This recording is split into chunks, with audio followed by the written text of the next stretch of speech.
Bienvenue sur Tendance économique, un magazine de reportage et d'analyse des enjeux de la croissance économique sur le continent africain. L'état des lieux de l'activité de crypto-monnaie reste encore méconnu en Afrique centrale en l'absence des rapports sur le nombre d'acteurs et le volume des transactions.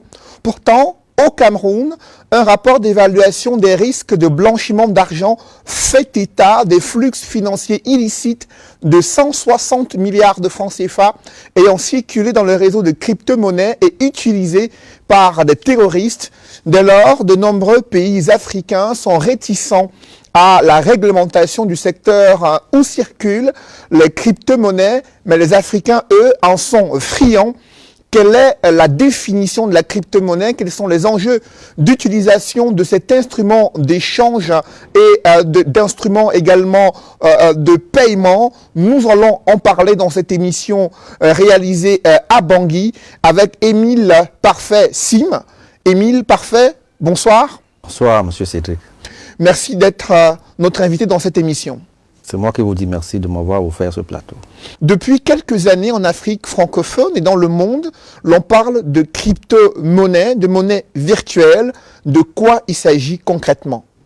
Alors la crypto-monnaie, c'est une monnaie qui a été créée en 2009, après la crise des subprimes qui a touché tout le monde entier en 2008.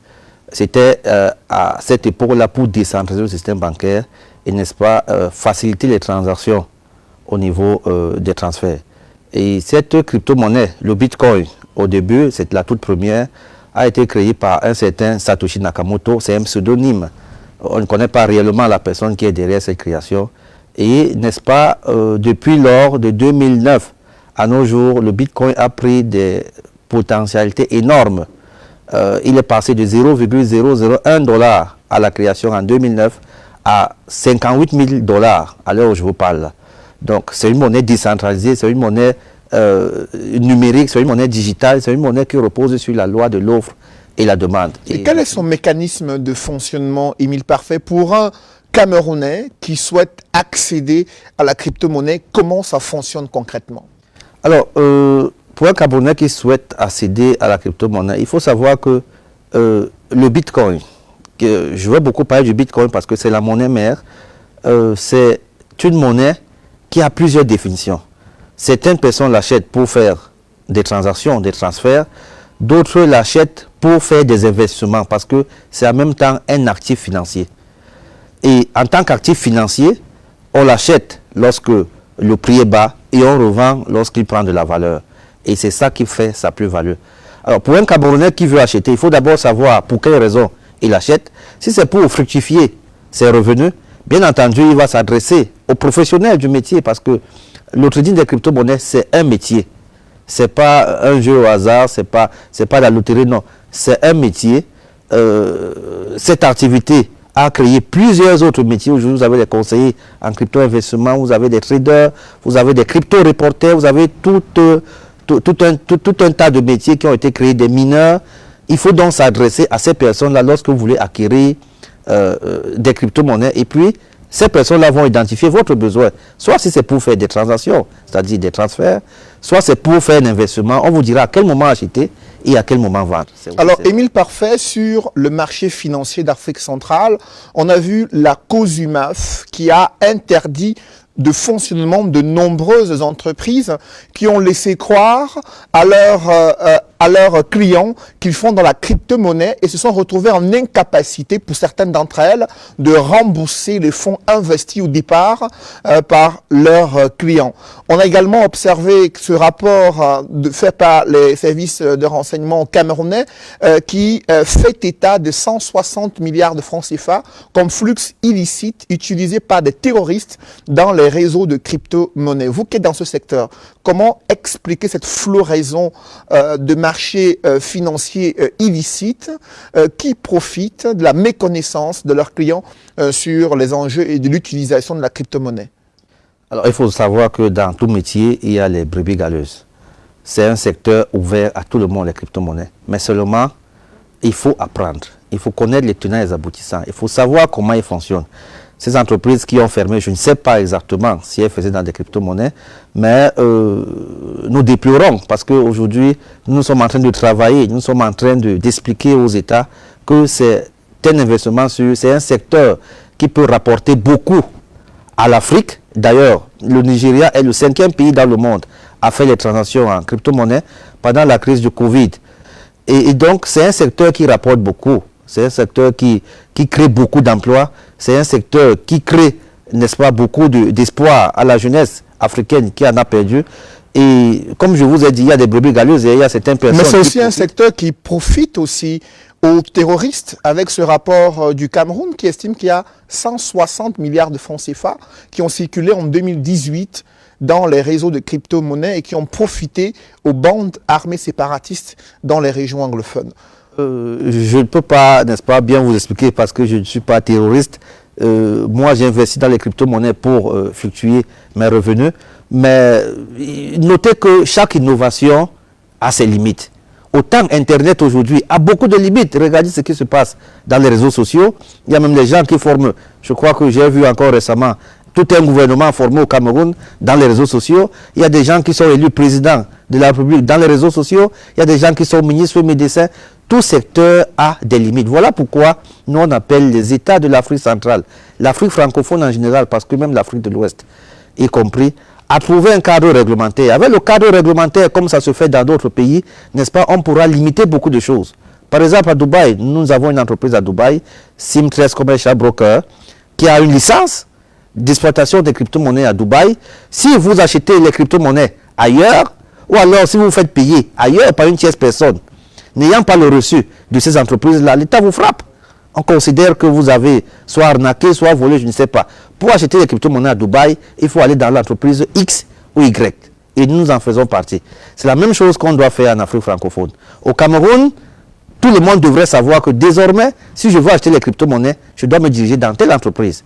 Comme les banques. Si je veux vendre mes crypto-monnaies, je dois aller dans telle entreprise. Tel que, lorsqu'on constate qu'il y a une fuite quelque part, on s'adresse simplement à cette entreprise qui a un KYC, qui peut dire qu'effectivement, oui, X ou Y personnes achètent les crypto-monnaies. Et c'est justement là le reproche qui est fait à certains bureaux de crypto-monnaies, c'est l'absence de traçabilité et de l'origine de la monnaie fiduciaire investie par un client pour s'acheter des crypto-monnaies. Il y a très peu d'informations qui sont recueillies sur l'origine des transactions financières qui aboutissent à l'achat des crypto-monnaies. Comment comprendre cette absence de réglementation et de régulation dans votre secteur d'activité?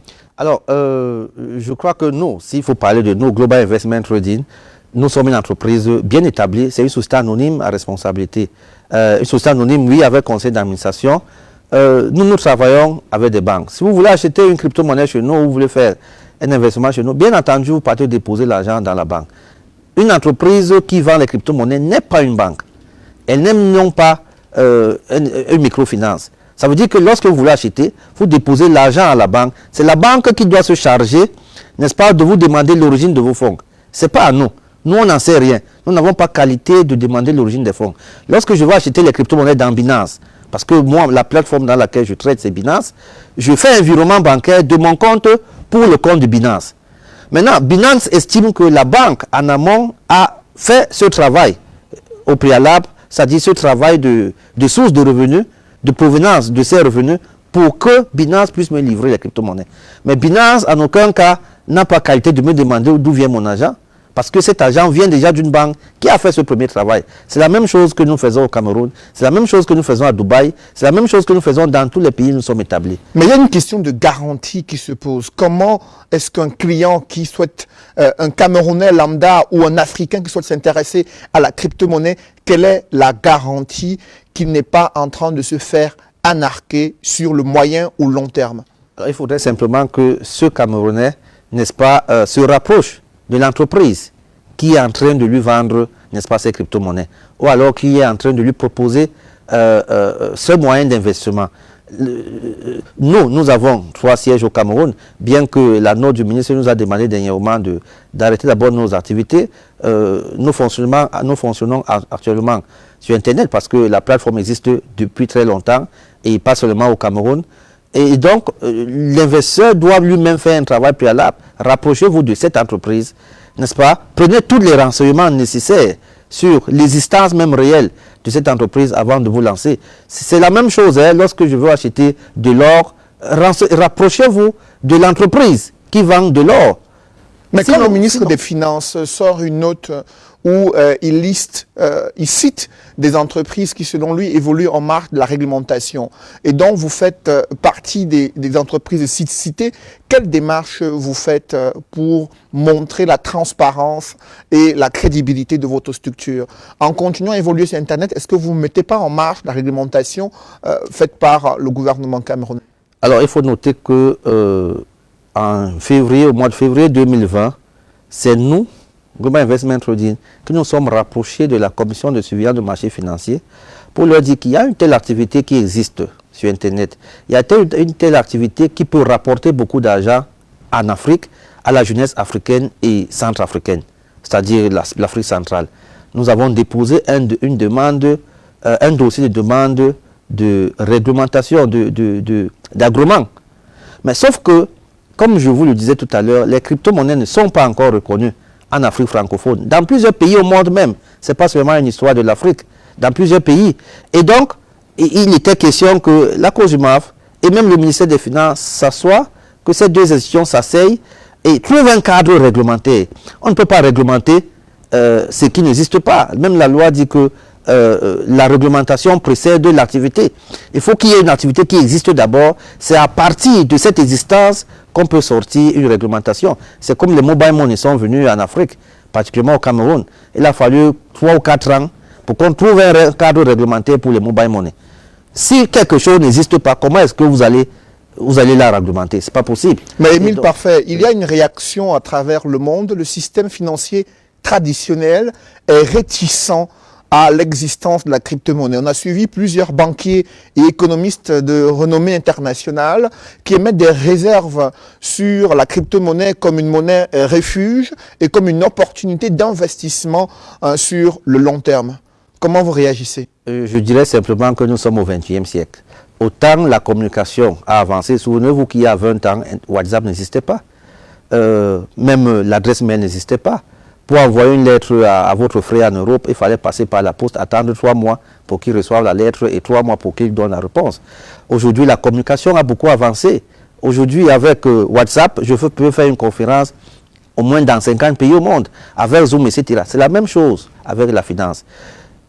Je vais vous surprendre en vous disant qu'à l'heure où je vous parle, plusieurs banques plutôt sont en train de s'intéresser à l'activité de la crypto-monnaie. La preuve en est que Visa, qui est la plus grande plateforme de paiement dans le monde, déjà désormais accepte les paiements en crypto-monnaie, le USDT.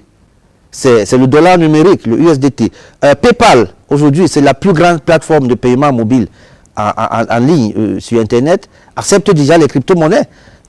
Chase Bank, aux États-Unis, de JP Morgan, aujourd'hui conseille ses clients sur les placements en crypto-monnaie. Bank of America, moi, quand j'ai les crypto-monnaies aux États-Unis, je vends dans Coinbase, et Coinbase dépose de l'argent dans mon compte. Ce n'est qu'une question de compréhension. Mais au Nigeria, la Banque centrale, elle, a demandé aux différentes banques commerciales de fermer tous les comptes qui font des transactions en crypto-monnaie. Est-ce que vous comprenez la démarche des autorités de régulation du système bancaire? Sauf que 2 jours plus tard, le parlementaire s'est levé, ils ont dit c'est pas possible. Et la Banque centrale est revenue sur ses dires. Parce que c'est un secteur, c'est pas possible. Je suis en train de vous dire que c'est pas possible, c'est sur Internet. Si on veut interdire les crypto-monnaies dans le monde, il faut qu'on coupe Internet. Les crypto-monnaies vivent ou alors existent parce que Internet vit. La Banque centrale est revenue sur ses dires. C'est quelque chose qui a duré 48 heures et puis c'était tout. Parce que les parlementaires se sont levés, ont démontré, n'est-ce pas, l'apport des crypto-monnaies au Nigeria. Ont démontré ce que les crypto-monnaies ont déjà apporté jusqu'à ce jour au Nigeria. En termes d'emploi, en termes d'investissement, en termes de revenus, c'est plus de, au Cameroun par exemple, c'est plus de 20 000 emplois indirects créés. Mais de l'autre côté aussi, l'image que les Camerounais et Africains de la sous-région Afrique centrale gardent, ce sont ces milliers de Camerounais qui se retrouvent devant des entreprises s'étant présentés comme des traders dans la crypto-monnaie, qui ont fermé du jour au lendemain, ayant utilisé les investissements et l'épargne des Camerounais durant de nombreuses années. Dans ce contexte, on rassure le public, on rassure l'opinion nationale et internationale. De quelle manière concrètement? Je le disais tout à l'heure, je déplore le fait que beaucoup de personnes se lancent dans ce secteur sans maîtriser le fonctionnement de ce secteur d'activité. Et je suis également d'accord que le ministère des Finances joue son rôle de gendarme, de police, parce que sinon n'importe qui va se jeter dans ce métier disant qu'il fait le trading alors qu'il n'en fait pas. Nous avons 3 représentations au Cameroun, une direction générale commerciale et technique où nous avons formé des traders. Nous avons la toute première salle de marché sur le trading des crypto-monnaies en Afrique francophone. Vraiment, nous nous battons comme ça pour démontrer à notre État que ce n'est pas une activité qui va nuire à ses citoyens, mais nous sommes également d'accord du fait que l'État essaye de... Parce que cette note du ministre va permettre de faire le tamis. On va séparer du bon grain au mauvais. Et vous convenez avec moi que ces entreprises ne sont même pas souvent bien structurées. Je ne suis pas sûr qu'elles ont des... Nous, on a mis beaucoup de moyens dans la technique, la technologie. Nous faisons la recherche et le développement. Nous concevons des applications blockchain. Parce que la crypto-monnaie repose sur la technologie blockchain, qui est l'une des premières technologies aujourd'hui dans le monde, que toutes les banques, les grandes banques utilisent. Et donc, malheureusement, comme je vous ai dit, dans tout secteur, il y a les brebis galeuses, mais nous, on va travailler d'arrache-pied pour démontrer au gouvernement que c'est un secteur très, très porteur, c'est un secteur qui peut enlever beaucoup les jeunes dans le chômage, c'est un secteur qui peut auto-employer les jeunes, parce que, voyez-vous, l'État ne peut pas recruter tout le monde. Il faut des secteurs libéraux comme ceux-là pour que le maximum de jeunes, la quantité de jeunes qui sont en chômage, puissent trouver de quoi faire et se bâtir une vie dans les 3, 4, 5 prochaines années. En tout cas, je suis de ceux qui pensent que si on veut atteindre l'émergence à l'horizon 2035, il faut mettre un accent sur l'économie numérique et particulièrement les crypto-monnaies. Alors, Émile Parfait, vous parlez d'opportunités pour les jeunes de la sous-région Afrique centrale. Concrètement, les bitcoins, la crypto-monnaie, cela permet de gagner de l'argent. Comment? Pour des jeunes qui pourraient s'y investir? Quels seraient les métiers, par exemple, qui gravitent autour des transactions numériques et virtuelles? À ce jour, Global Investment Trading a formé plus de 1000 jeunes au Cameroun. 1000 jeunes qui sont devenus des traders. Un trader, c'est celui-là qui entre dans un marché financier, achète à prix bas et revend lorsque son actif a plus de la valeur. Un trader en français veut dire un commerçant. La grand-mère qui est au marché là, qui vend du macabo, elle est trader. Le papa qui vend ses têtes de chou est trader parce qu'il peut acheter en Djombe à 1000 francs une tête, il revient vendre à Douala à 2000. Il a son bénéfice. Aujourd'hui, nous avons formé plus de 1000 jeunes au Cameroun qui s'emploient eux-mêmes. C'est-à-dire qui sont devenus des traders, qui entrent dans le marché, achètent des crypto-monnaies et lorsqu'elles prennent de la valeur, revendent. Nous avons des vidéos de personnes satisfaites partout au Cameroun et dans tout le monde entier. Et il faut noter que c'est un marché qui pèse 1903, à l'heure où je vous parle, milliards de dollars. 1903 milliards de dollars, l'industrie de la crypto-monnaie, avait un volume de transactions journalier de plus de 200 milliards de dollars par jour. C'est un argent qui est comme ça en l'air, qui ne demande, qui ne vous appelle que de venir le prendre.